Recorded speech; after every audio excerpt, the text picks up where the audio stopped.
By the way, hope you guys have my book, Foundational Black American Race Beta, available right now on Amazon.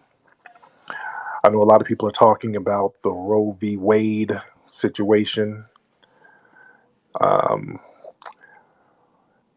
and how does that affect foundational Black Americans. There we go. I got everything straight. So, yeah, I know a lot of folks are looking at the Roe v. Wade situation. They've been talking about that today. They're talking about banning abortion, and a lot of the people on the left, especially, they're using these racist tropes. One of these liberal um, activist women made a comment to the effect of some of these right wingers will not want to support abortion if their daughters, their white daughters, got raped by black men. I'm like, what the hell? The hell kind of nonsense is that? So we got these people out here using the same racist tropes they used back in the 60s and 70s. I want people to understand in the 70s, the reason why the whole Roe versus Wade thing, and the woman, it was Jane Roe, Norma, what was Norma McCormick or something. She was going around talking about she got raped by black men, and that helped get that case some momentum. In the 70s, that was a big thing. White women running around talking about they're scared of getting raped by black men because of all of the integration that was happening, so-called integration that was happening at the time. A lot of the white feminist groups started making a lot of money with these rape crisis counselings and all of this stuff because of their fear of being raped by black men. These women's groups and women's organizations popped up all over the urban areas with this mass rape hysteria, this rape fear, and these rapes that never happen. So that whole rape thing was real big in the late 60s, early 70s, when the integration was going on and they were stopping all of those segregation laws and they were lifting up all of those restricted covenants. The white feminist movement gained a lot of momentum with the black man is going to rape me trope. So they're using the same racial hysteria. Look, my thing is, I'm not going to focus on anything that's going to take the eye off our money. We're looking at our money as foundational Black Americans. We're trying to get our paper. And that's the only thing I'm focused on. I'll focus on abortions after I get my money. When we get our money, then I'll focus on some abortions. I'm not taking my eye off the ball at all. Everything is going to be about foundational Black Americans getting their money. I don't want to hear about none of these side issues, and none of us should get sidetracked by these side issues. And they're going to try to make these other side issues pertinent to Black society. You're going to hear a lot of stuff. Well, abortion affects Black women. Oh my God, abortion, and this abortion law is going to affect Black women. Reparations will affect Black women too. So let's focus on that first. All right. We'll focus on that first. We got to focus on that first. We're not going to let them prioritize nothing else. And this is what we're discussing tonight over there in Tulsa, Oklahoma. A judge ruled that they can move forward with a reparations lawsuit for the victims of the Tulsa Race Massacre in 1921. This is big news and a big step forward for foundational Black Americans in our reparations claim, because we're beating the drum of reparations. We're making the term reparations normalized. For a long time, we have been afraid to say reparations because we knew that white people would get offended. Luckily, we're now at a place where we don't give a damn what they think or how they feel. We don't care about offending anybody no more, which is good. We should have been on that wave because we understand we can't please these people. Black people are finally realizing all of the shucking and jiving and the buck dancing and the cupcaking, that don't mean anything. You cannot please these people, so you might as well get something for foundational Black Americans. So now with the conversation about Tulsa moving forward, the lawsuit moving forward, this is going to be another great precedent for our nationwide reparations claim. We're setting the precedents here. Those Black people, some of those survivors, you have, I think, 3 survivors left, and they're well over 100 years old.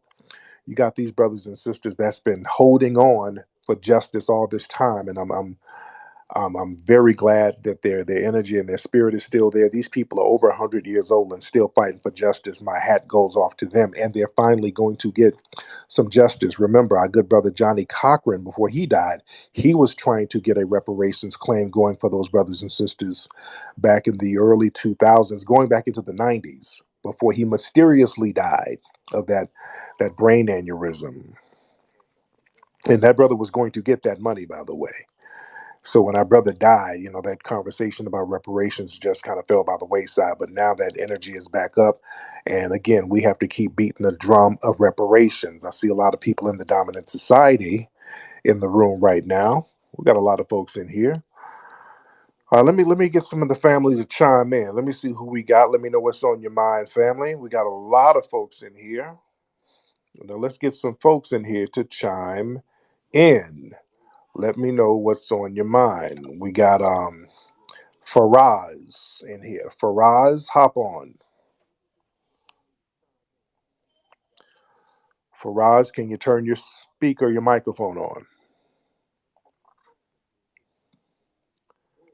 All right, Faraz, you want to turn? There you go. Hi, Tariq. Hello, how are you, ma'am? I'm doing really well. How are you?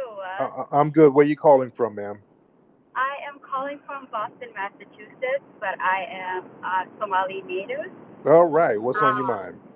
I just really wanted to say that I'm a huge follower and I respect the work that you're doing in your community. I know you've talked to previous Somali people that have been very very just ignorant, and it's been sad to hear some of the things that they've said to you and about the black community and the work that you're doing. And it's really sad because we can really learn a lot from the body of work that you're doing in your community, because we need that kind of leadership in our community as well. So I just Mm-hmm. wanted to commend you, and I just wanted to say keep up the good work, brother. Me and Well, you went your out, dear. Your thing podcast, went out, but we watched Buck Breaking. oh, there you go. Okay, your thing was going out, but thank you so much, beloved. Thank you, Faraz. Let's get Gutter in here. Peace, Tariq. I was just wondering exactly what do they ask? What is the ask in that case? What are they going to be? Because I seen on the news, I seen the two survivors. They're two elderly people. So, okay, Yeah. if they win, what do they get? What do we? Yeah, I want to find out that Uh-huh. too. I want to find out what kind of money they're going to get, and their descendants should get some money Yeah, some too. land. Yes, We want indeed. our land back, but I just was wondering what it was. And I also want to know if this is something that has been proven that the U.S. government strategically did to to ruin those towns and those communities, Tulsa. Um what why did it take so long? Why did it take so long for them to say throw us some scraps? Like y'all know y'all did this. This should have been corrected years ago. Real talk. And let me get on that. You know why it took so long? Because a lot of black folks got scared to talk about it. Even in Tulsa, for a long time, the massacre was kind of a hush hush thing. People just stopped talking about it because white people got offended and all of that stuff. And we just now got back on the reparations kick heavy recently. Now, I've been talking about reparations for over a decade, but we nationally, we finally got the whole momentum going for reparations and people were not being afraid of it. Look, I was going on international media about 7, 8 years ago. Remember, I was on the Breakfast Club talking about how we need tangibles. I was on international media and press all over in the UK. That's probably why they banned me from going over there, talking about how important it is for us to be compensated as foundational Black Americans for the wrongs that's been done. Now, out there in Tulsa, Oklahoma, again, our brother Johnny Cochran was trying to get some reparations for them, and when he died, that fell by the wayside. But the U.S. government was definitely complicit in what happened out there in Tulsa, Oklahoma, and many people even believe that was a planned attack because of the economic stronghold that the Black people there had. Remember, Tulsa, Oklahoma was a small, the Black Wall Street area was a small few city block area. It was a small area, but you had so much wealth concentrated in that area, and that was an economic threat to these white supremacists. Anytime Black people get an independent economic stronghold, there's always going to be some type of sabotaging there. And when the race riot, quote unquote, and I use the word riot very loosely, when it got started, I want folks to understand the black people were winning on the first day. Black people were beating the brakes off those white supremacists. That's why they had to turn around and go get planes with bombs. So how did they know to get those planes? It looked like they had those planes by the wayside just in case black folks started acting up. That's the first time this country has ever had bombs dropped on them, was in Tulsa, Oklahoma. It's the first time in history this country has had bombs dropped from the air on citizens. That was in Tulsa, Oklahoma. The U.S. government was 100% complicit. Instead of rounding up the white criminals who instigated the massacre and who were killing people, they started rounding up the victims, the black victims, and putting them in detainment camps.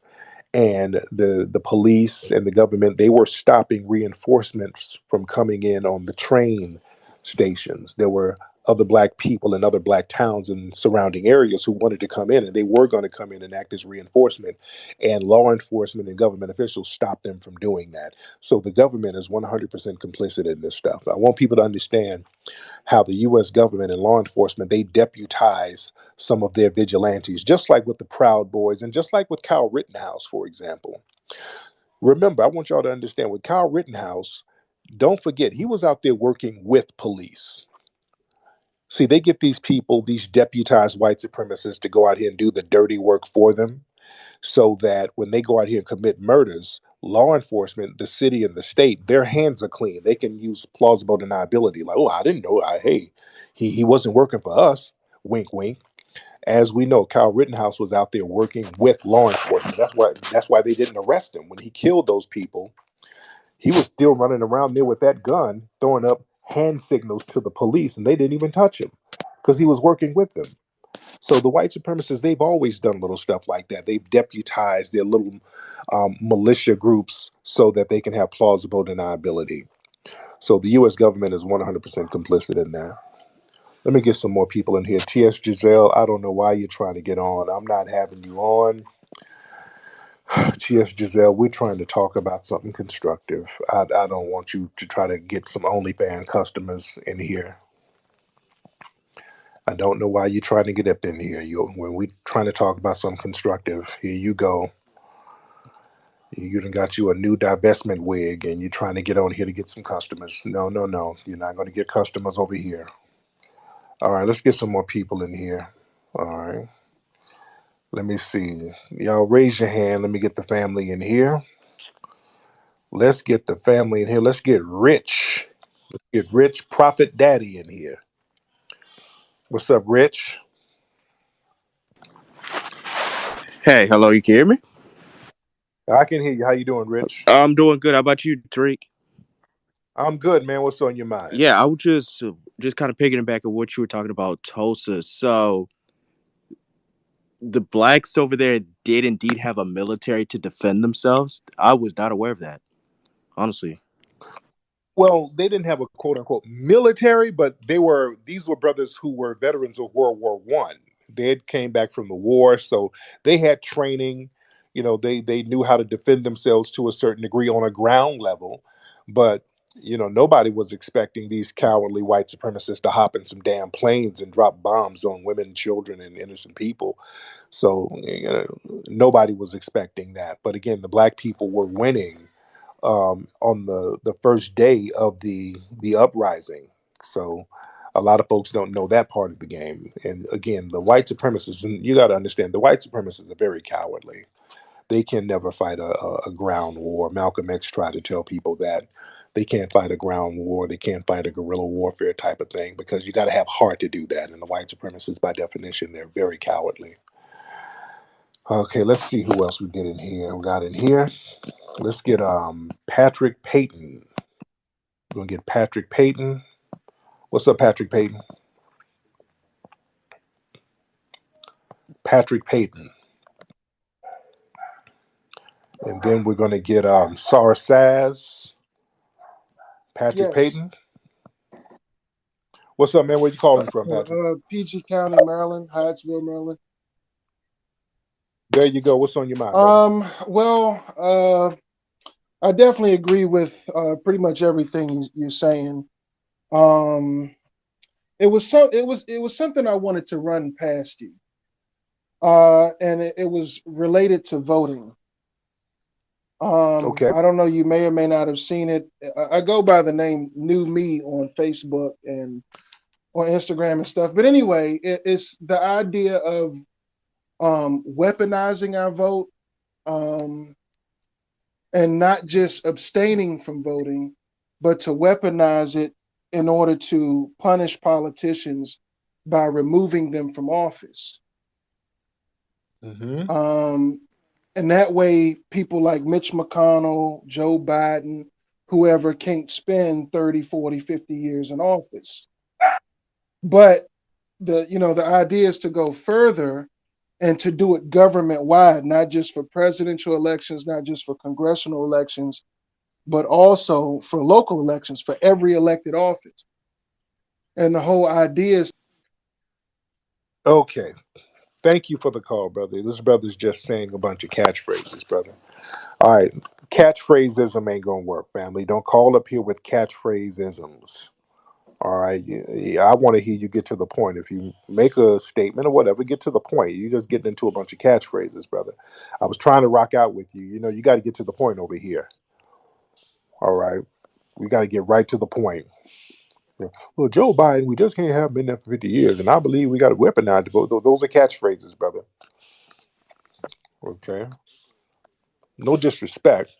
I just want us to learn how to get to the point. I don't want to hear a bunch of catchphrases. We want to weaponize the vote. How? How do you weaponize it? It started to seep into plebiscite babble a little bit.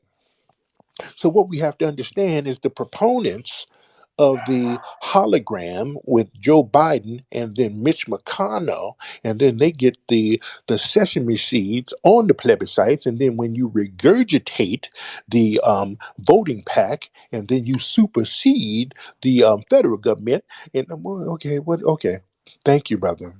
Thank you, sir. This is what he was saying. It wasn't making no sense. He was just saying words.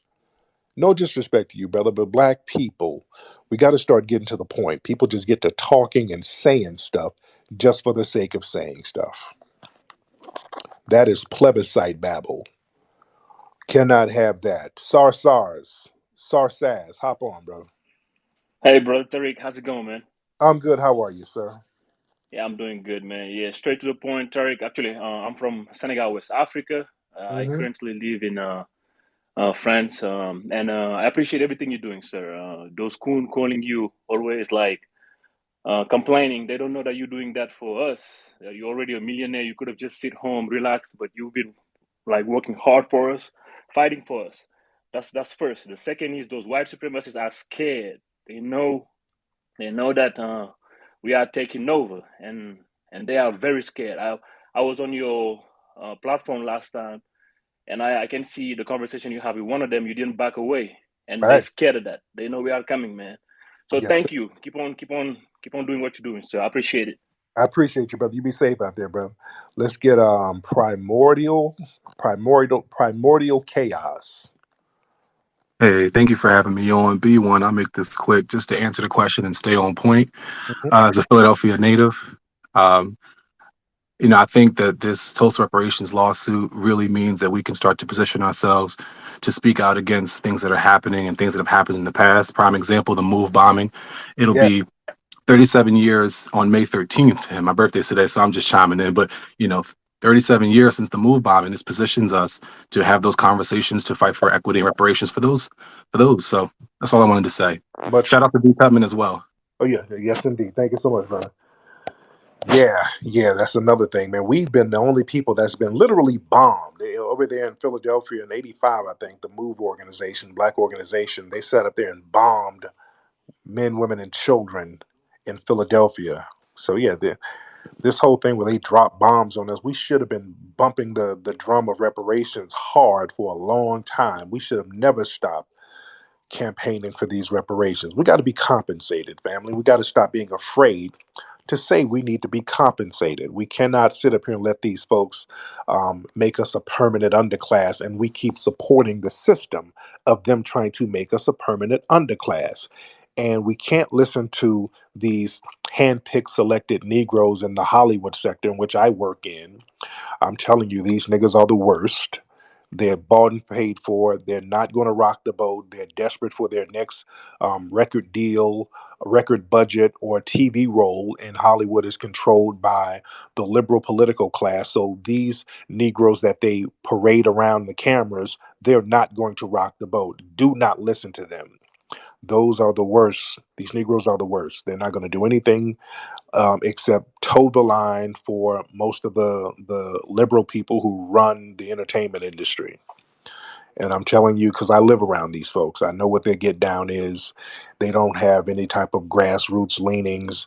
Their daily bread depends on the white paymasters selecting them for their next role or gig. So these people are not to be trusted. We trust ourselves. Trust the grassroots, man.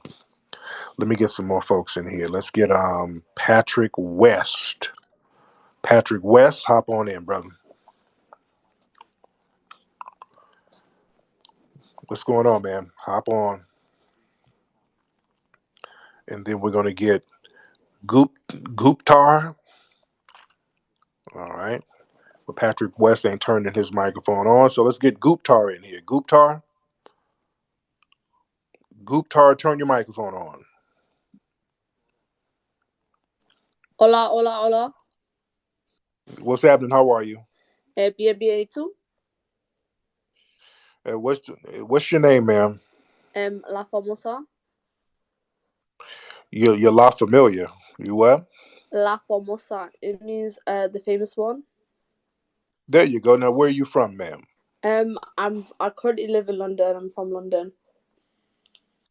Not with that accent. Where are you from originally? That's not a London accent. Originally I'm from the Dominican Republic. That ain't no damn Dominican Republic accent. What part of India or Pakistan are you from? I'm literally from the DR. You are not from the Dominican Republic, ma'am. Soy Dominicana. Dominicana my ass. I'll piss on that. Okay, you're not from no Dominicana. Okay, You're I'm originally from Africa, okay? okay, Somalia. You're another Somalian, right? See. There you go. So why you again, you call up, you're always ashamed of your background, man. Why is that? I'm not ashamed, Tariq. Sometimes I just want to joke. Like, why can't I laugh at someone else? Okay. Um I just have one question. Go ahead. You admitted that you were related to Bernie Sanders. Does that mean you're part of the Jewish propaganda in America? Now, when did I say that I was related to Bernie Sanders? You said it to someone on here now. I've never said that, ma'am. You're trolling, and I don't know what you're about. Your trolling is failing, ma'am. Yeah, because your name is Marcus Sanders, right? So you're related to Bernie Sanders. Am I not correct? Well, that's not my name, but we'll go for it. If you want that to be my name, that's my name, ma'am. And Also, I have a but question about ma'am, your name. Why but is ma'am, your name Tariq Allah Rashid? because your mom named me that when I was hitting it. But that's neither here nor there. Does that mean Ma- mom owned you? You were the bottom in the relationship if she named you? Ma'am, no, ma'am. Let's be real. Be real. I've dated. I dated a woman from your community before. Did you know that? No way. I did. I did. I dated a woman from your homeland. It was, but I will admit, it was a one night stand. It was a one night stand. She was very beautiful, and it kind of hurt me because we had a one night stand, and I woke up and she was gone. And surprisingly, my money and jewelry was still there, but the bitch stole all the food. So she wiped me out. There was nothing, nothing. She didn't leave no crumbs, no bread, nothing. She could have left some mayonnaise and mustard. Just wiped me out all the food. So, it took Yeah, that's like me. I had it a took me African American boyfriend, and he stole it all my took money. me a while to trust again. Okay, and you remind me of her, so I'm going to have to let you go. All right, let me get some more people in here. All right, let me see who else we got here. Get her goofy ass out of here. Let me see what else we got. Let's get Anubis. Let's get Anubis in here. All right, we're going to get Anubis in here. What's up, Anubis? Anubis, turn your microphone on, sir. Or ma'am, whatever you are. Anubis. Okay, while we're Hey, what's waiting on going on, brother? Anubis, there you go. My, How you doing, Anubis? I'm doing good. I'm doing good. Yeah. So this whole Tulsa massacre reparations thing, I think it's beautiful. I'm very, very glad. You know, half my lineage comes from America. The other half comes from Burkina Faso, West Africa. But There you go. yeah, Okay. I'm absolutely. I really do like that this is happening. I think we need to keep our foot on the gas on this, just so we don't Yes, get indeed. sidetracked. What do you think about this whole Roe versus Wade thing? And do you think it's going to Yeah, I sidetrack? talked. Sorry, go ahead. Yeah, I talked about that earlier, and again, my thing is that we'll get focused on Roe versus Wade after we get our money. I don't want anything else to distract us. Let's focus on our money. We're not going to let this Roe versus Wade thing become a black issue, which is what they're going to try to make it do. Well, black women suffer from, they have to get abortions and whoop, whoop, whoop. They're going to try to make it a black issue, and we're not going to do that. I want to focus on our money. What's up, John? Hop on, brother. John, turn your microphone on. Yep, I'm here. There you go. How are you, John? Fine, thanks, and glad. Now, where you calling from, John? Me, John. Yep, from Turkey. Okay, let's meet. I guess I got to talk a little slower because you're from somewhere where you don't really understand English that well. I see.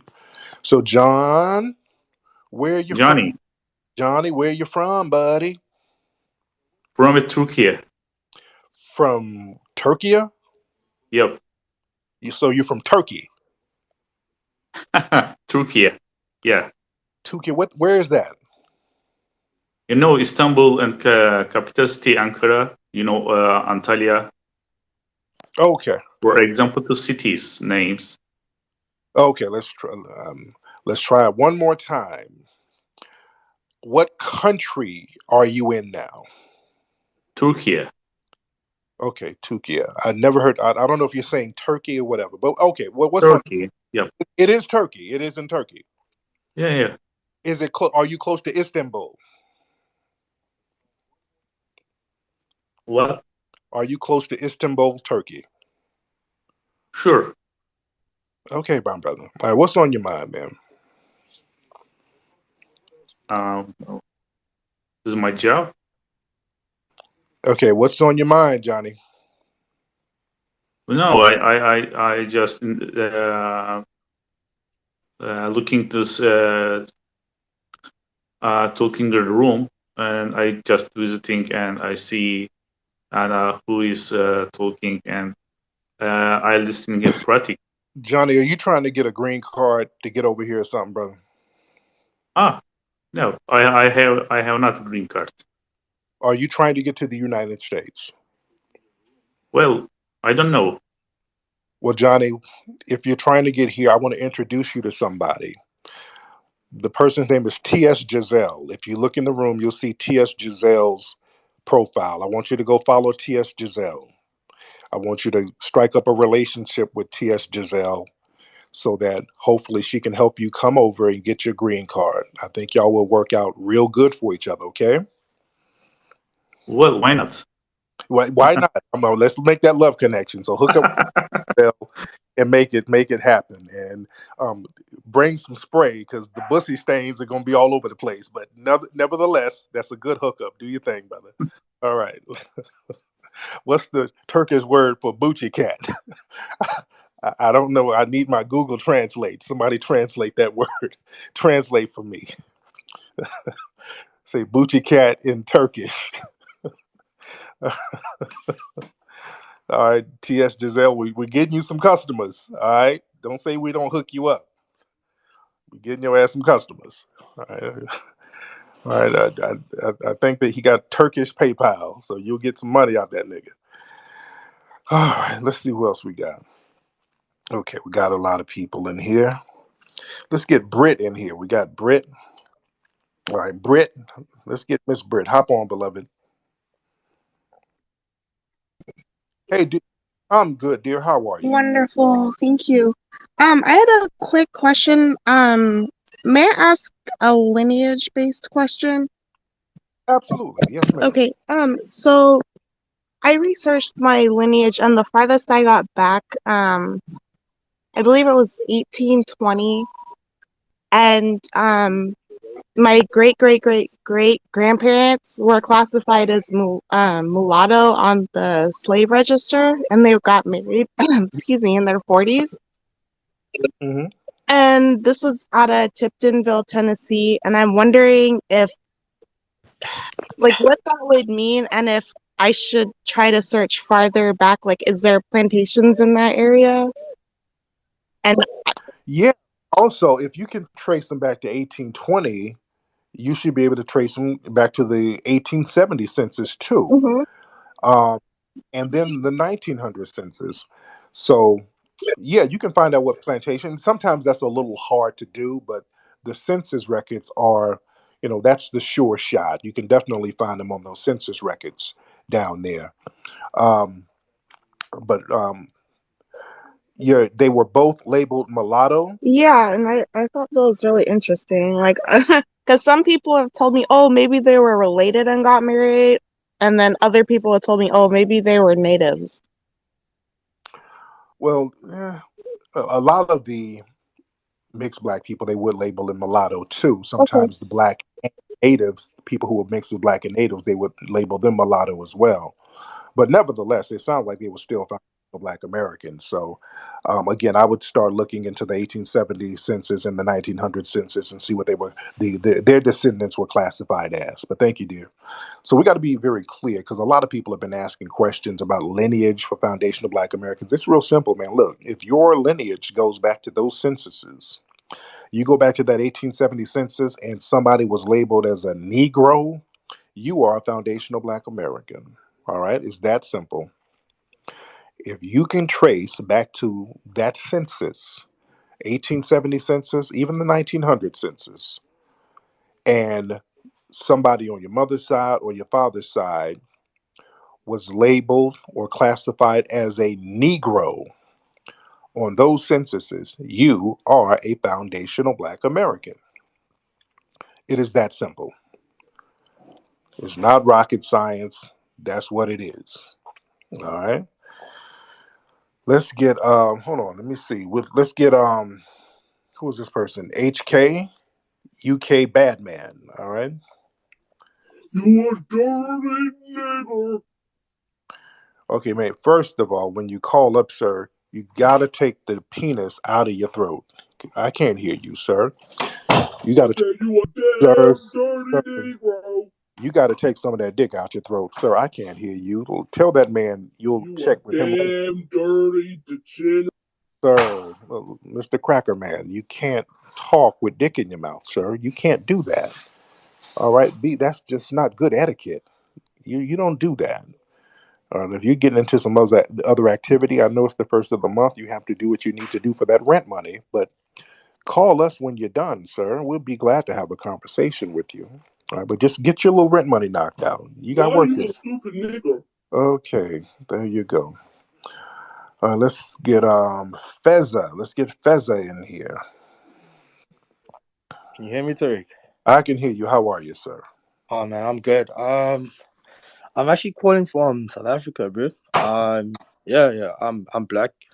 Don't get confused by the accent. So I'm black. So basically, what I wanted to say is that as a South African, I support you guys because I mean we also have a form of reparations that we want here in South Africa. So if you guys get it, it's gonna kickstart our movement as well. So Oh yeah. yeah, big ups.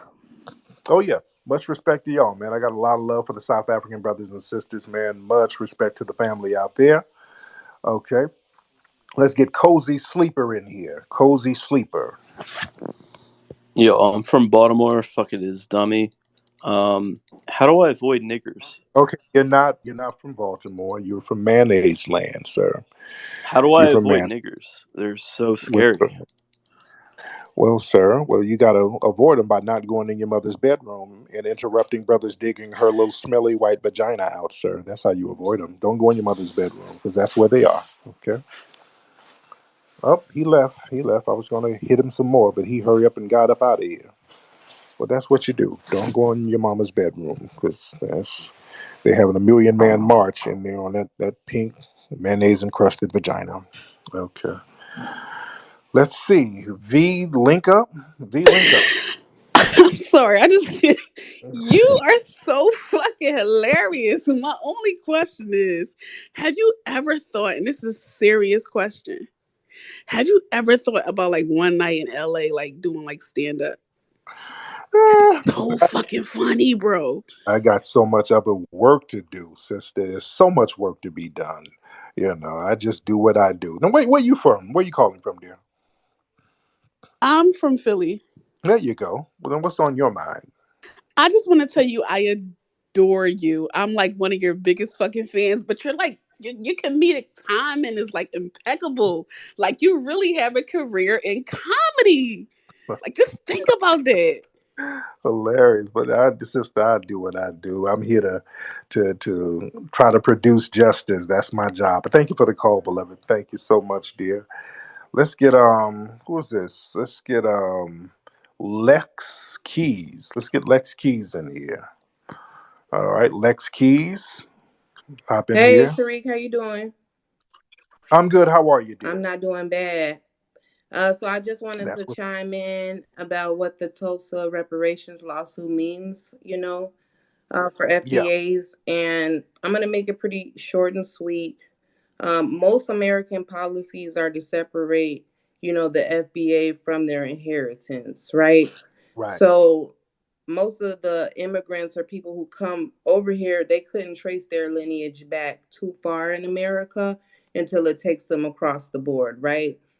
So Yeah, they are trying to fight to do things that we've done for hundreds of years. We've done all the firsts, and they are pretty much behind. We have a head start because our ancestors' blood and bones is our foundation. Right. yes, yes, indeed. Yeah, and so I like to always encourage when I talk about, this type of topic is that we have to get back to those those foundational lessons that we learned from grandma, stay out of folk business. That's not our own. We Yeah, shouldn't entertain that.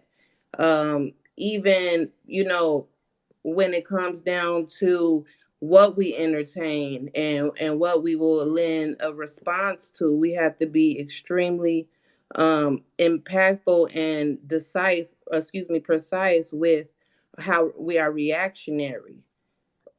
yeah, Yeah, we are. yeah.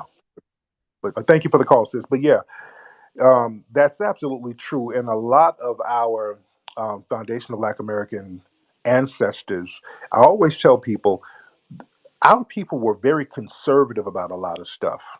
Foundational Black Americans, we've generally been conservative. A lot of the stuff that the liberal people come with their agendas, that's not what we do. If we look at some of the stuff that they push on us historically, and this is like stuff that went on before the 60s. In the 60s, this is when a lot of the BS started happening in Black society. But before the 60s, if you had grandparents that were coming up in the Jim Crow era, if you remember them, they were very conservative people, very religious oriented. They weren't really trying to push for no damn immigration. They weren't thinking about no immigration. They were not trying to be all cockeyed and kikiing in white people faces like that.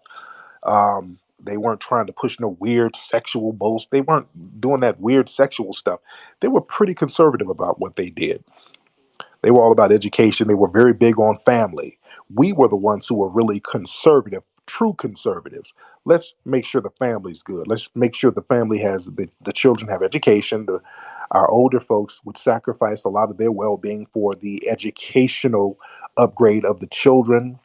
A lot of stuff changed in the 60s with all of this liberal stuff. We thought, okay, change means if we want to change the racism, we got to go with what the Democrats were saying with all of these so-called liberal policies, sexual access to those in white society. We weren't allowed any type of economic access. We were allowed certain jobs, but There was that sexual revolution. It became a whole bunch of degenerate stuff that started popping off, and they started throwing at us in the 60s and 70s. We got to really assess where we took a turn with this so-called liberal thing. We got to get off this thing about being a liberal, and being conservative doesn't mean being a racist right winger. All right, because these people, the right wingers, they ain't really conservative. These people just believe in white supremacy. Let's be clear. I want black folks to understand that the white Democrats and the white Republicans, they play good cop, bad cop with us. Both of them are trying to get you caught up. One one tries to be more aggressive, the other one tries to schmooze you into going along with the program, just like good cop, bad cop, but they're still working against you. So we got to understand that. So the word conservative is not a bad thing because black people are generally very conservative. Traditionally, we are conservative people. All of this other goofy stuff, that ain't what we really about. And we got to start rejecting a lot of that stuff. Let's get La Famosa in here. La Famosa. We're gonna get La Famosa in here. Hello, La Famosa. La Famosa. Everything okay over there?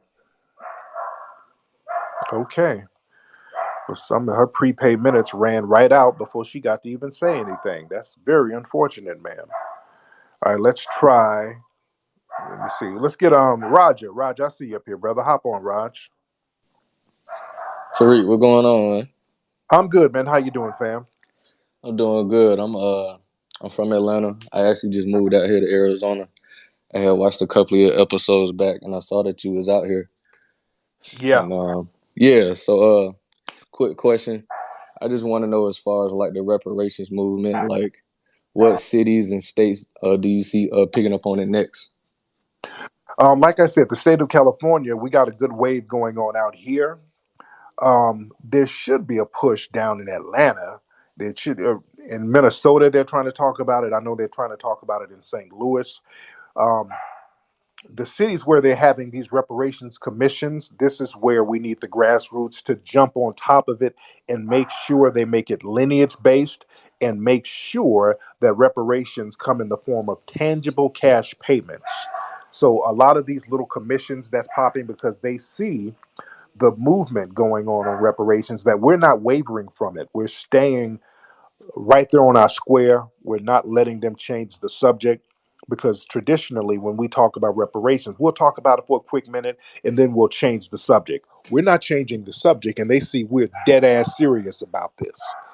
And now they're going to have to deal with it. They're looking at the poll numbers and some of the early numbers and some of the poll support and some of these surveys of how black support is going so far.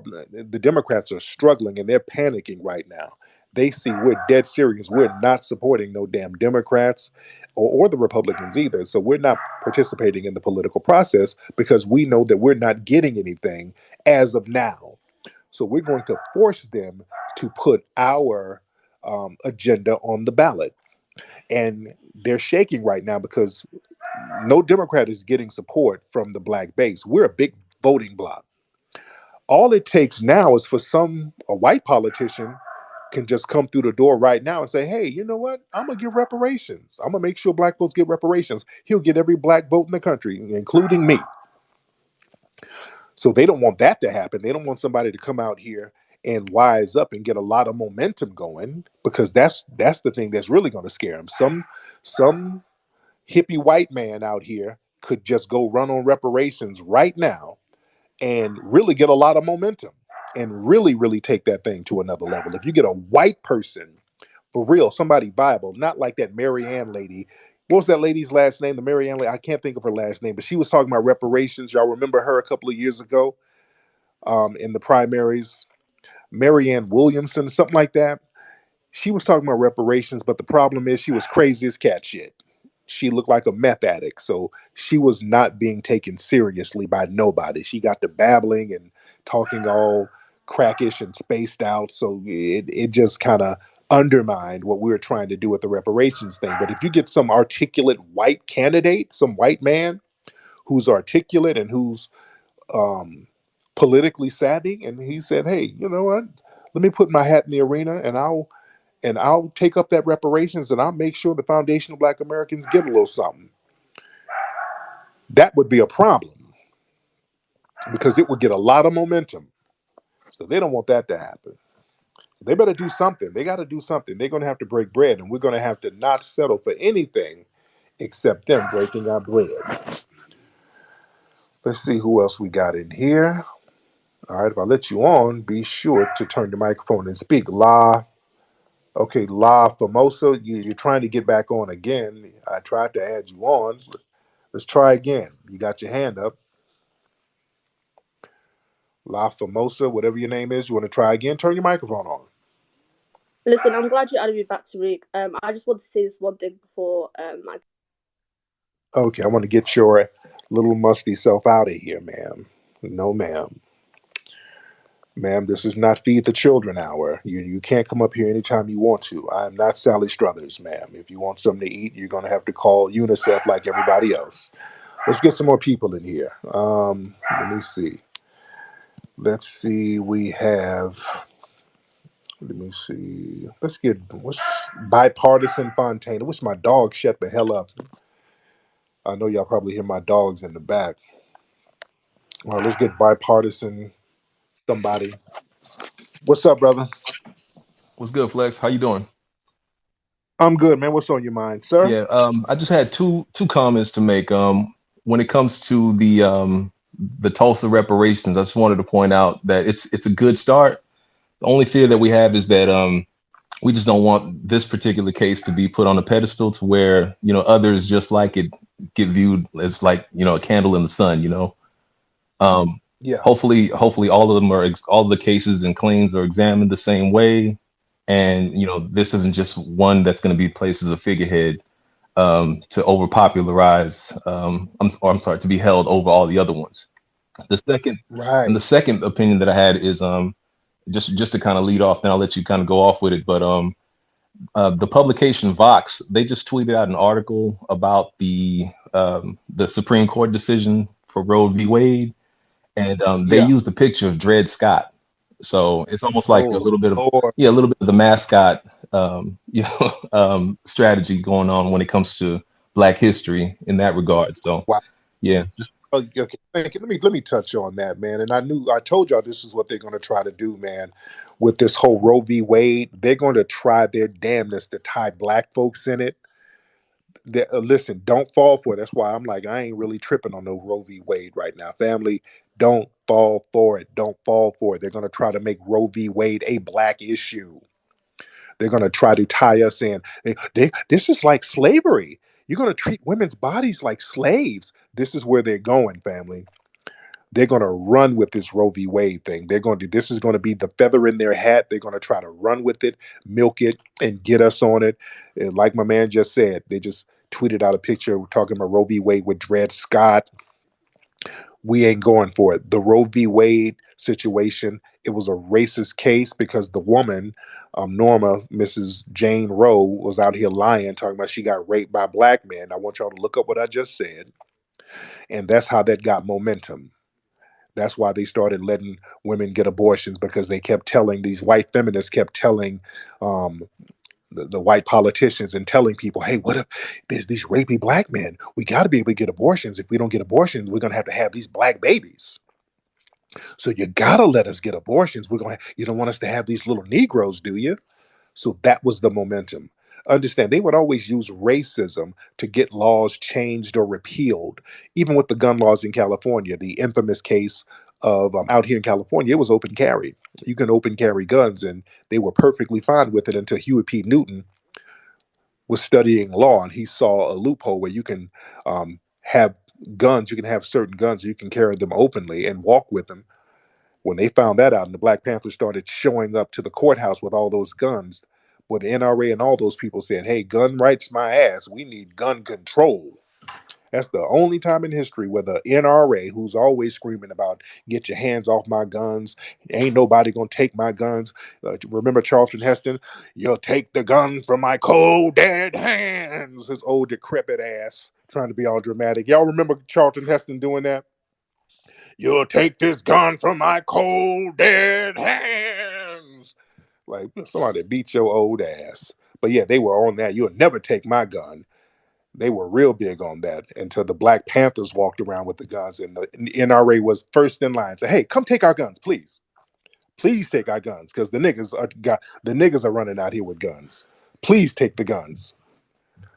The NRA was first in line for gun control when brothers started rolling around with them guns. So they would always use racism, the thought of black people doing something. They always use um, anti-black race baiting to get momentums for these political movements. Let's get Mr. England in here. I think that's your name, Mr. Y'all England. engaging. What up, OG? Tariq. One of the things that I'm kind of concerned about seeing this whole reparation thing is seeing this Narcan and Cobra situation. I'm like giving them that side eye, fam. Like I really think they're gonna try to sabotage that, and I think we need to be on guard with that on code. That's just Yeah, what I'm gonna say on that, fam. I agree 100%, and that's why we are delegitimizing NARC and Cobra. We're making NARC and Cobra slurs among our community. When we hear the words Narcan and Cobra, we run for the hills. We already know that the BS is baked in the cake. This is what we have to do to these shills. We have to understand these are Democratic shills. The name of the game is to get them in Narcan and Cobra into our conversations to sabotage it. These people are clicked in with the Democrats. They're Pan Africanists and they're all about integration and immigration too. So they're do boys for the Democrats. So when they come around us talking that goofy nonsense, we have to delegitimize them and keep delegitimizing them. It's that simple. What's up, Marcos? What's going on, Tariq? Maroc, that's your Yeah, name. Morocco, definitely. But you spoke about the conservatism and the Black Panther Party. They ran more of a socialist ideology. Does that fit into the conservatism? Well, the socialism they were talking about was really them feeding the community. You know, looking out for the community, feeding the community, taking care of the community on black terms to a certain degree. But the thing is, they were still under the thumb of white supremacy. That's the thing. You cannot get any type of conservatism, socialism, communism, whatever. You can't get any of that popping as long as we're under the system of white supremacy. We can't ignore that. White supremacy is the ever present problem. And they're going to try to dominate, control, and sabotage everything we do if we do not deal with them. If we do not look and see what are we going to do about them and how can we prevent them from sabotaging anything that we do. That's the thing that we keep running into the same brick wall because we do not address the problem of white supremacy. All this pull yourself up by your bootstrap stuff. When black folks do it, we get sabotaged. I saw a tweet the other day. They were talking about somebody asked, how come Asians and Arabs have a monopoly on black businesses? I mean, not black businesses. Why do Asians and Arabs have a monopoly on businesses in black neighborhoods? And you had a lot of people, and most of them were tethers, talking about, well, we don't work hard enough. We just got to pull ourselves up by the bootstrap. We we don't trust each other. All of that is BS. There's the Asians and the Arabs run businesses in our community for one reason and one reason only is because they don't get sabotaged the way we do. Black folks, and I want y'all to listen, you don't beat up on yourself. The problem is white supremacy. The reason why you don't have enough black businesses in your neighborhood is because black businesses are sabotaged way more than other businesses. They deliberately sabotage black businesses, and the city and the state and law enforcement are all in on the sabotage for the most part. This happens all across the board. Nobody gets sabotaged like us. And then they'll sabotage us and then turn around talking about, well, damn, how come you guys are not like these model minorities? Ain't no model minority. We're the only model minority, so to speak. There is no Asian or Hispanic or Arab model minority. That's a big myth. That's a lie. And we got to stop going for these lies. They tell that to kind of rub in our faces that they've sabotaged us and elevated them over us. These people are elevated over us as buffers by the white supremacist. They did not work harder. They were not smarter. They did not create better products. Let's be clear. We were just sabotaged and they weren't. It's just that simple, black folks. I want y'all to understand that because black folks beat up on themselves too damn much. Well, man, we need to get it together, man. We got to start loving each other. Stop. We got a white supremacy problem. Look, out here in LA, man, I've been trying to get this building for the museum. I got every obstacle under the sun from these people. I didn't know that it was like a political mafia out here, man. It's like so janky when you're trying to deal in real estate out here. It's run like the mafia in Los Angeles, man. It is like the mafia out here, dude. This is dangerous waters the way they run business out here. It's a trip, dude. But I digress. Let me get the what's your name, brother? The gross sister, brother. All right. Oh yeah, that's from the Proud family, not the gay version, but the original Proud family, the Gross sisters. There you go. Uh, yeah, but I'm Big Al, man. I'm from Atlanta. Just from hearing you talking, bro, I've changed my mind like 10 times on what I talk about, wanted to talk about. But I really think the more and more that you talk about this museum, and I know you hadn't been wanting to do it in Atlanta, but I really, really think that's gonna have to be. Uh, I really want you to think about that because you know the black people down here gonna support you No like doubt. 10,000%. Yeah, man. I saw some property down there, like in College Park, a big ass building that I'm thinking about getting out there in Atlanta. It's in College Park. I kind of wanted, if I do it in Atlanta, I would want it in Midtown, and they don't really have too many big facilities in Midtown. But down in College Yeah. Park, they got a huge spot down there. So I got to see if the people would want to travel down there to College Park to go check it out. But I'm still thinking about Atlanta, to be honest. I'm still thinking about it. Well, you know, College Park is really surrounded by like highways as long as it's not on old national. Well, I mean, College Park is like 90% black anyway. Yeah, So we would mess with you strong down here, bro.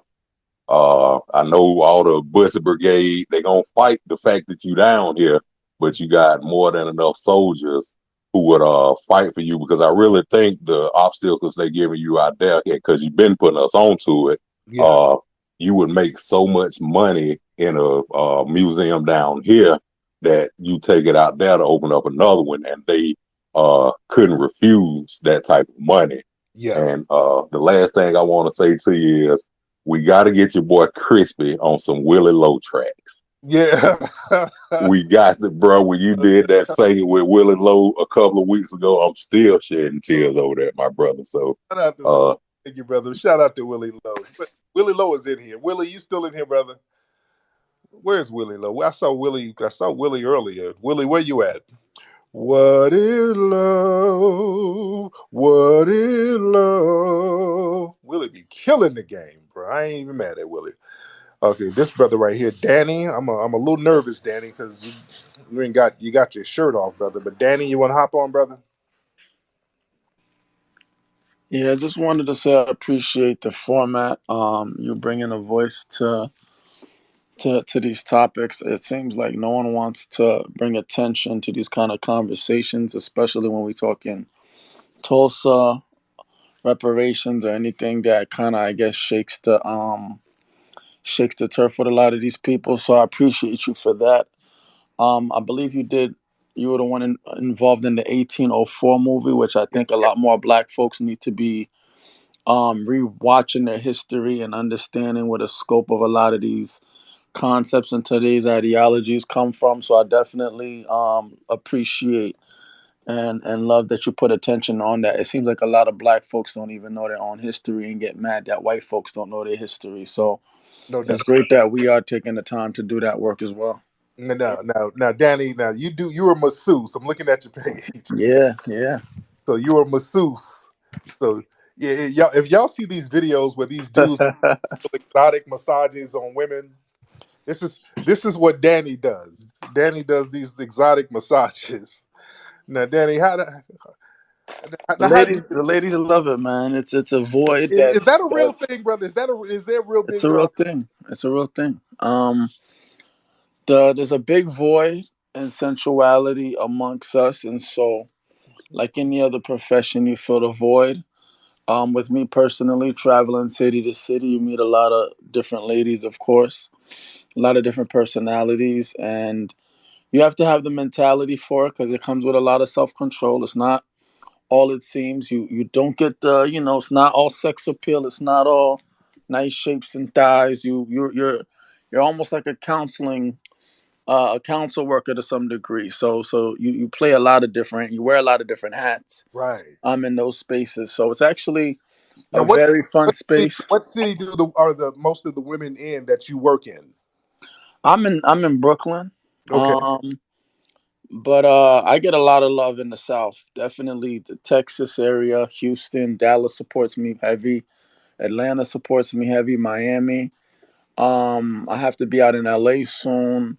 DC. So I think what it is too in social media tends to put a clamp on what I do. So my Instagram page gets deleted every freaking week. Wow. Wow. So it's hard to have the transparency and be seen out here because they automatically view it as sex work or whatever. So I'm looking at your page. There's some fine. I see some of these women yeah, are fine that you're giving these of massages. course. Listen, there's a lot of fine single women out here that are not being catered to. So I give them the whole experience: rose petals, the candles, the aromatherapy. But um, Now, Danny, if T.S. Giselle wants a massage, uh, now her back is kind of big. Will you have to charge double? listen, it's always work. So I bring out the therapy gun and everything too. So it's not just hands; it's hot stones, it's everything. Yeah, you're gonna have to get a So extra yeah. large jar of oil for her back because you're gonna run out of body oil for her big back. All right, but thank you so much, Danny. Thank you. TS, look, I'm gonna let you on, TS. I'm throwing shots. I'm gonna let you on, TS, because I'm throwing shots at you. We're having fun. TS, hop on, because I'm up here throwing.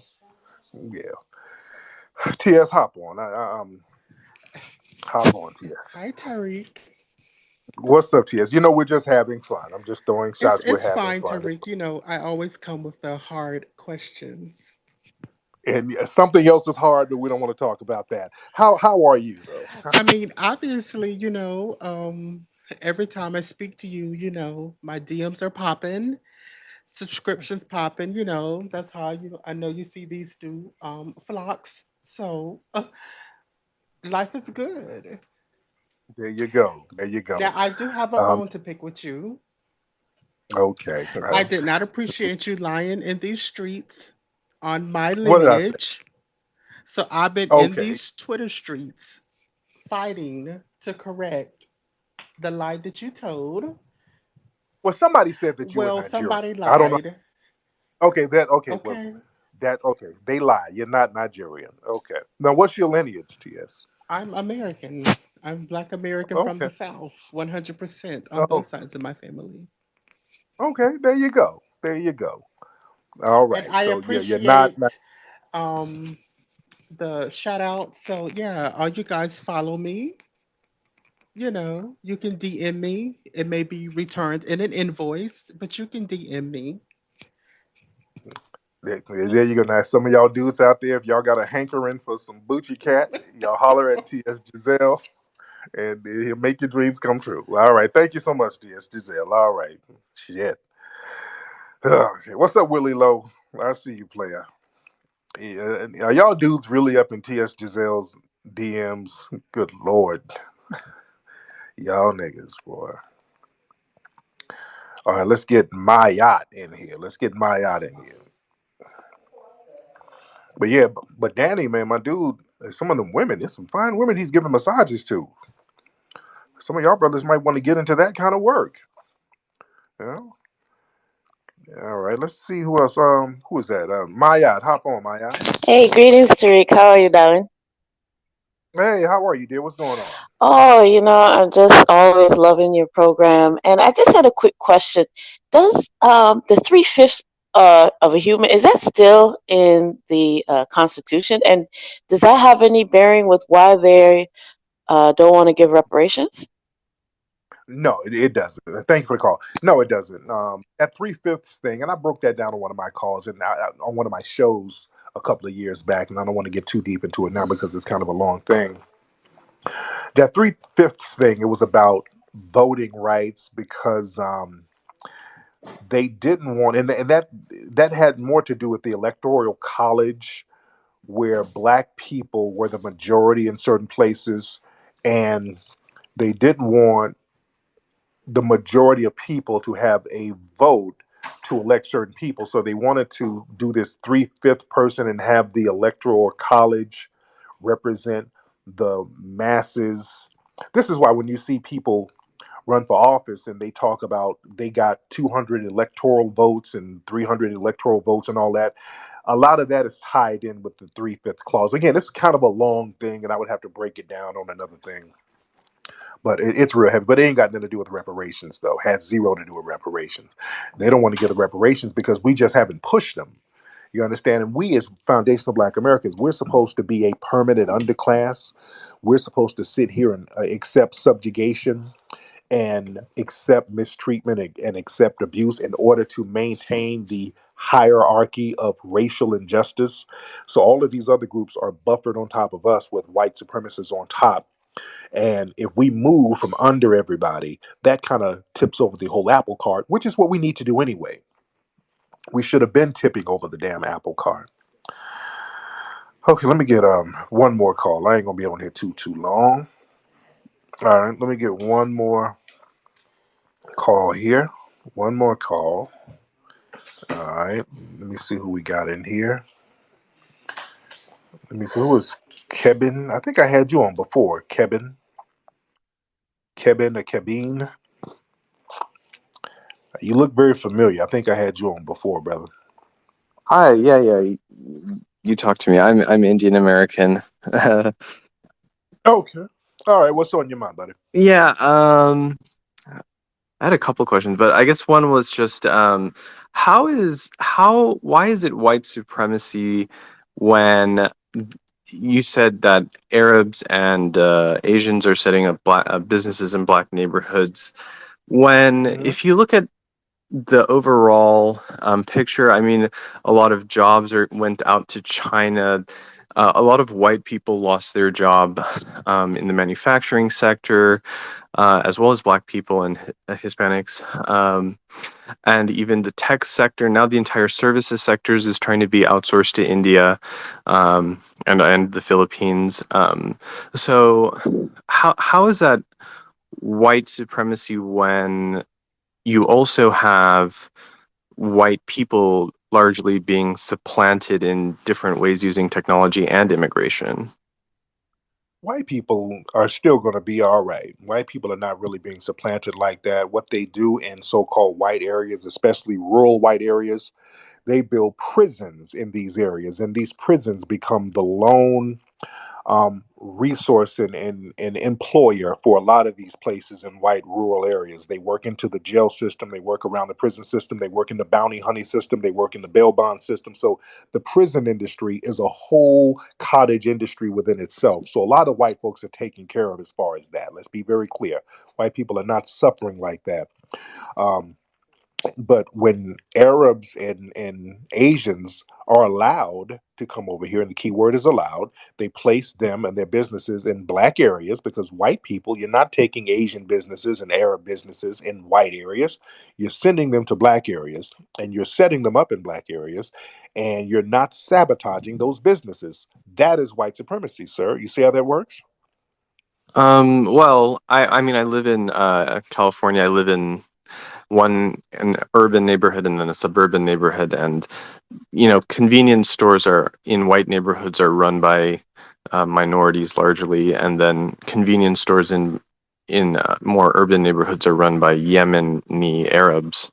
But sir, the thing is, in white neighborhoods, especially affluent white neighborhoods, they don't have convenience stores. They have malls. You know what I'm saying? They don't have little janky liquor stores The gas station. in white areas. But that's not a convenience store, and that's owned by a corporation. So we're talking. Franchise. Yeah, yeah. Chevron and Shell. These are corporations, sir. These are corporations. 7-Eleven. Yeah. That's a corporation. That is still a No, corporation. they're franchised. A white person could be owning those, Right. jointly owning those and But running those. they do. It's a corporation. 7-Eleven is a corporation, sir. It's not a mom and pop store where some little hungry immigrant is starting to run it. It's a corporation. 7-Eleven. Well, I mean, being an Indian American, I know several Indians who run 7-Eleven, have 7-Eleven franchises, and Mm-hmm. they make a lot of money, just owning a lot, just 2 or 3 7-Elevens. Mm-hmm. Yes, they do. And they're, And let me I'm those not, jobs could go to somebody else. and let me tell you something. Is out here in LA, some of those Indians and Arabs who run those 7-Elevens, they are trapping in those 7-Elevens. They're selling drugs and guns out the back door of those damn 7-Elevens. I know firsthand, sir. And the police never does anything about those guys. Whereas black people who are completely innocent, who are running businesses, they get labeled as nuisance abatement injunction areas if they have crime simply around their businesses, even if they're not engaging in it. And then they get sabotaged and they get liens placed on their businesses. So that's where white supremacy comes in, sir. Right? Yeah, but I'm just saying overall. I live in Orange County, and there's a lot of minority-run businesses. They're not black-owned businesses, but in theory, these are supplanting white They're not businesses. supplanting anybody, sir, because white people, they don't have to run no 7-Eleven. White people got all types of other hookups where they can make money. Then white people are not trying to run a 7-Eleven. They're not trying to sell Snickers and condoms. Well, White if we weren't there, somebody would be running them, right? but white people have other sources of income, especially in Orange County. That's why there's so many wealthy white people in Orange County, sir. They got all types of sources of income, land that they sell, real estate that they're into, generational wealth that was passed down from maldistributed resources. So white people don't have to work in a funky little 7-Eleven selling Slurpees, sir, but they allow you to do that and they don't sabotage you. But they don't have black people running those stores. That's one thing that everybody agrees on, not to let black people get an economic stronghold with convenience stores and any other types of businesses, right? That's where the white supremacy comes in. That makes sense? Oh, right, but people who own 7-Elevens make a lot of money. Like it's more than your average white wage. I So know. I'm just saying that if we weren't there, somebody would be running it, and it either would be a white person or a black person. Um, and in Orange County, I don't, who would that be? Well, sir, at one point, Orange County was a sundown town. At one point, sir, black people couldn't even go into Orange County at night. So, sir, you keep talking about 7-Eleven as if that negates the fact that your community, you're allowed to be buffers. And that's the key word. You're allowed to be buffers between the white supremacists and black people. I know, but it's interesting because I get a lot of complaints from white people that I'm stealing their jobs. White people are just barking. They're not being serious. They don't mind you at all. They understand that you are a buffer for black society. And there's not a white person talking about you still their 7-Eleven job. I don't believe they're saying that to you. No, H-1B visa. H-1B visa. They want to end the H-1B visa program, which I As agree they with. should. As they should. As they Yeah, should. I, because quote, we're stealing their jobs. not just stealing jobs, just you're um, absolving the resources that should be going to citizens that's already here. I don't want Right, I don't want any immigration. If damn right. it, is no immigration. They would lock the borders. We got enough people. We need to employ the people that's already here. We don't need to keep flooding this country with other people. But yeah, somebody drafted the policy of the H-1B program that did affect a lot of white tech workers who are now angry and want to, uh, abolish that program. So, I don't know. is that white supremacy if it affects white jobs? Yeah, because you'll have a few white sacrifices. Look, white supremacy is warfare. In warfare, there's going to be a few white sacrifices. Of course, there's going to be one or two white people complaining, but overall, white people are not hurting because they bring you guys over here because they understand the purpose of bringing you here is to use you as buffers. That's very important. They're so concerned about keeping black people suppressed, they'll tolerate you. Do you understand that? And I think you guys know that for the most part.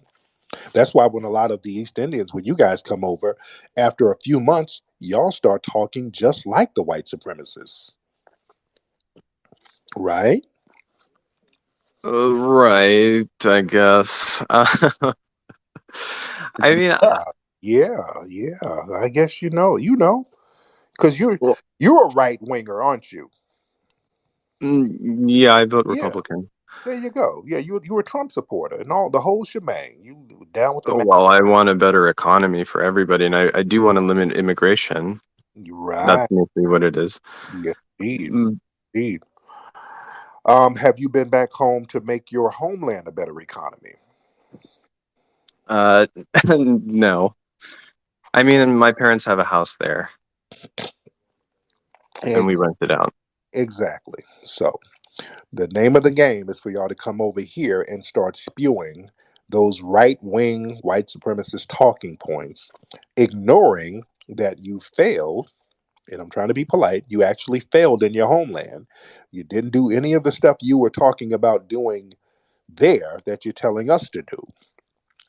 And Yeah, I agree. I agree with that totally. right, right. So it is white supremacy, sir. It is, and the reason, and let's be very clear, the reason why your homeland is in shambles is because of white supremacy. Really, the British did a number on the Indians. All right, and you know that. You know. I know a lot of Indians like to chalk it up to the British, but we've been independent for 75 years. I can hardly say that. I think India's failures is largely due to Indians Hmm. after 75 years. Yep. Um, I mean, that's a different conversation, Yep. obviously. Yes, it is. But I mean, I don't think it's one or two white sacrifices. I mean, the entire Trump campaign was, based on, oh, we're losing our jobs in the Rust Belt, and oh, we're losing our job. Like the whole middle American white Americans who make maybe $40,000 a year, which is a Right. large amount of, white people. I mean, But here's the thing: they got $1 million worth of whiteness, though, and they're good with that. White people don't mind being poor financially because they have $1 million worth of whiteness. Do you understand that? no, I don't. I I mean, guess. yeah, they don't mind being financially broke here and there. They don't mind living in a trailer. They know that whiteness is worth millions. For example, and I always use this example, Kyle Rittenhouse. Kyle Rittenhouse was a poor little trailer trash white boy. Went out here and killed two people, and he got tens of millions of dollars worth of legal defense on live television. A black person couldn't pay for that type of defense, no matter how many millions you have. I couldn't pay for what they did for Kyle Rittenhouse, or a court system to bend over backwards for him, a judge to act as his defense attorney, a media to get on code with him and not post his violent past and not post other information about him. The whole dominant society got on code with Kyle Rittenhouse. That's $1 million worth of whiteness. And white people understand that privilege that they have. I don't care about somebody white not having no money right now. They got that whiteness still. And that whiteness is worth millions. I As mean that's if they have a court case that makes national news. I mean, a lot of white people have cases against them, and it's not known to you or me because it hasn't made national news, right? So well, you're picking out a case that's you know I'm using that as an example because it was a high profile case. But let's look at many other cases where there's officer involved shootings. White officers go out here and kill people with impunity and get slaps on the wrist, if that. they rarely get prosecuted. But if a black officer does the same thing, like Muhammad Noor out there in Minnesota, he immediately goes to jail. He doesn't have that $1 million worth of whiteness. See? So it's not just Kyle Rittenhouse. I can go all the way down the board. I'm just using him as an example because they were so bold with the white supremacists targeting there. You feel me? Yeah. I understand what you're saying.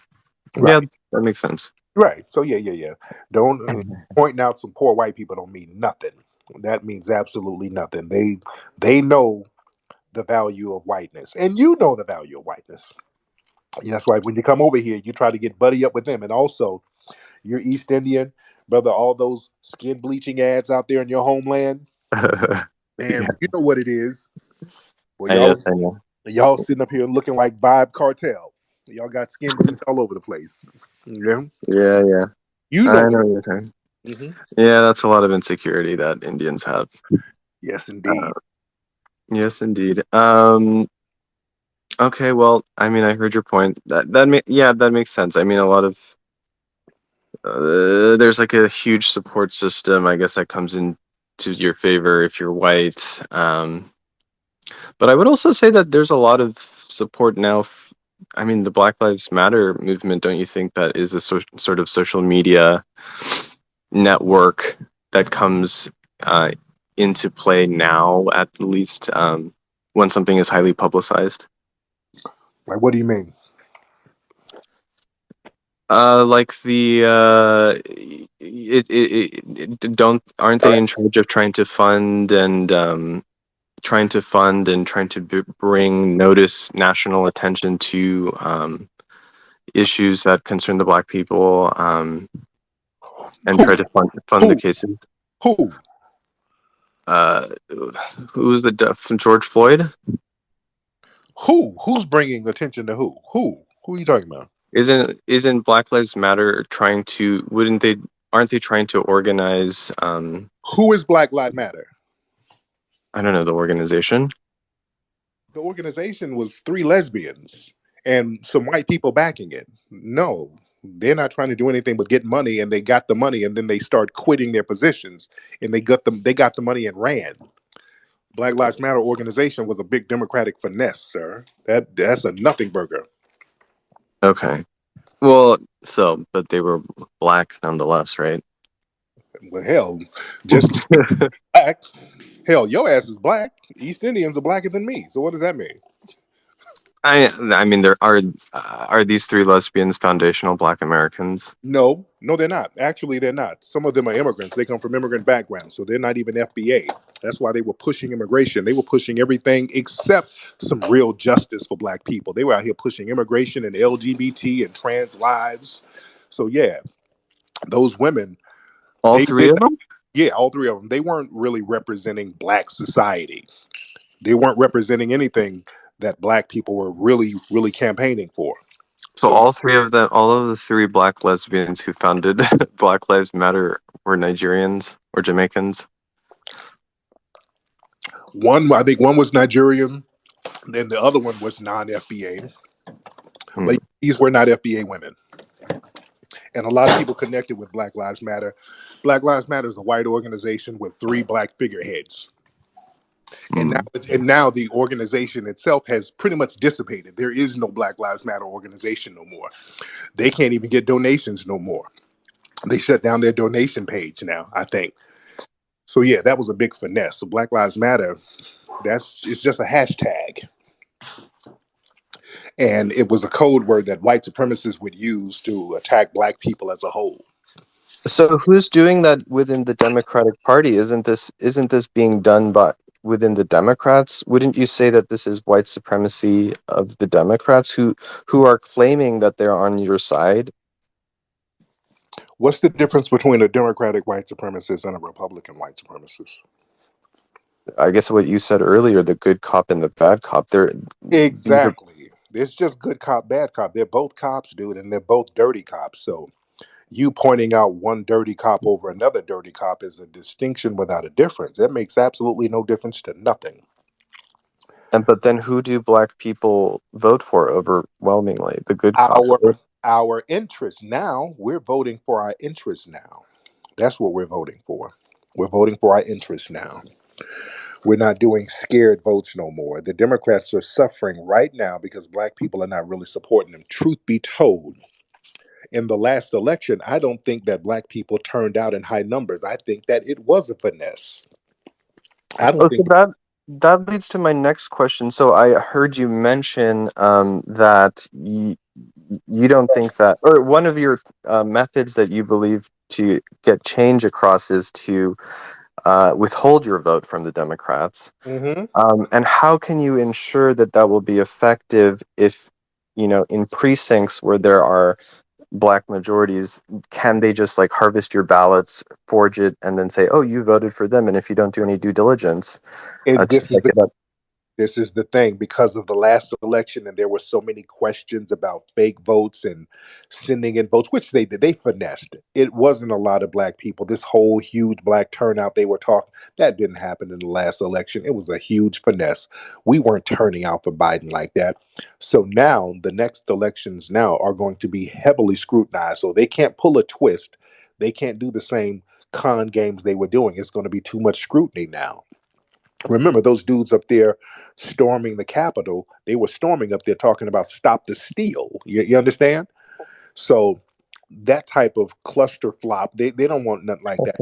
And so they're going to have to watch the next election very closely. They're going to be counting the ballots for real. And right now they're doing some pre-polling, and they are seeing that the Democrat support from black people is low. We are not rocking with them. You understand?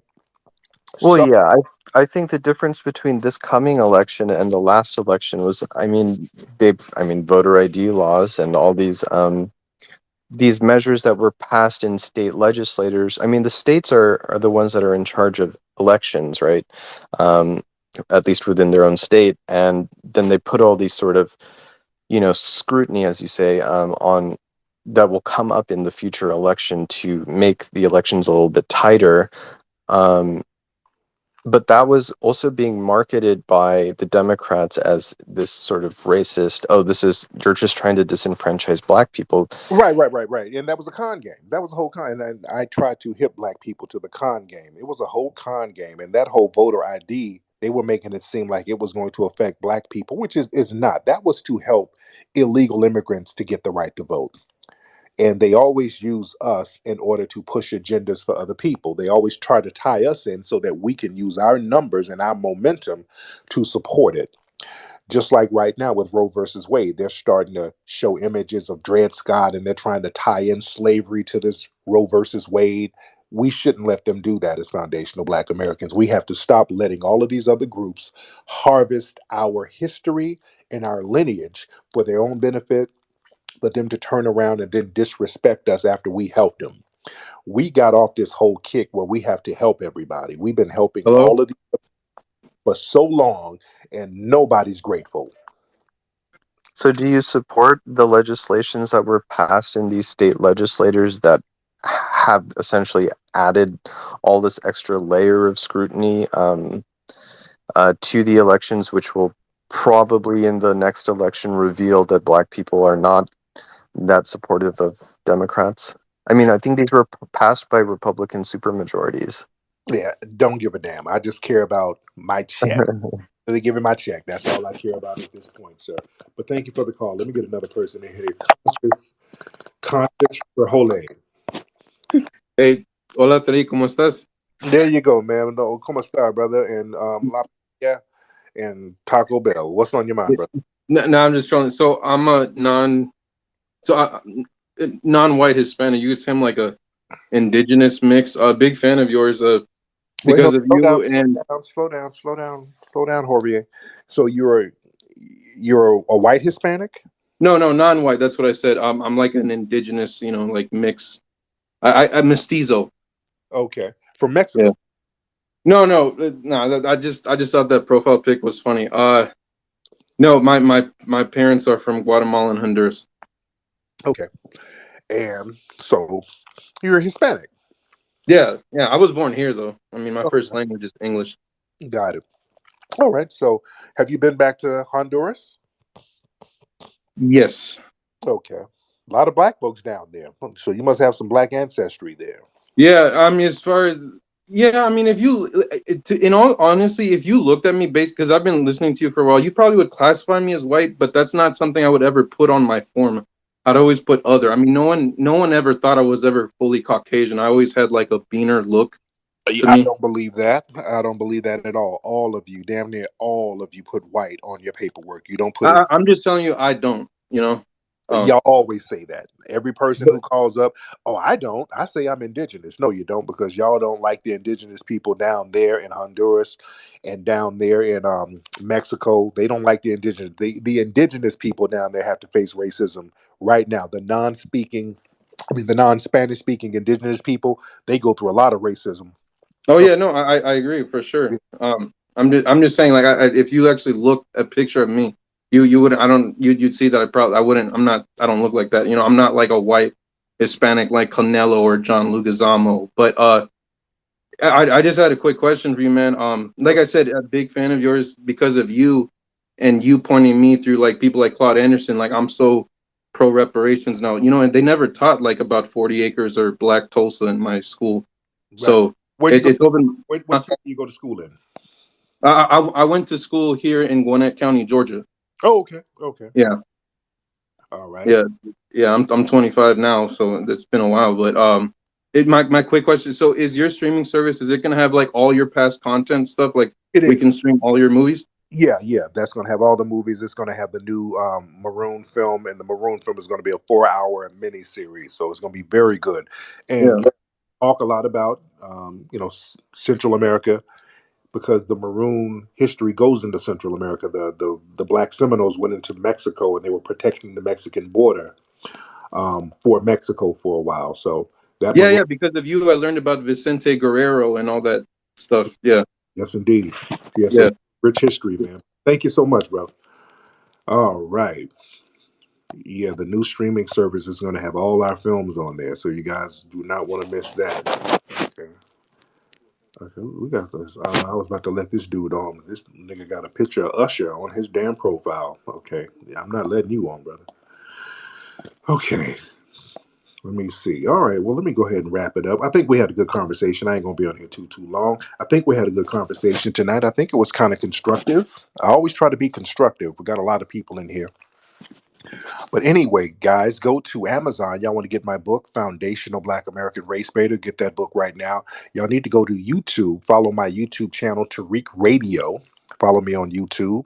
That's my YouTube channel. And you guys have a great evening. Papi Akute and Lola Vuve to the family. Peace.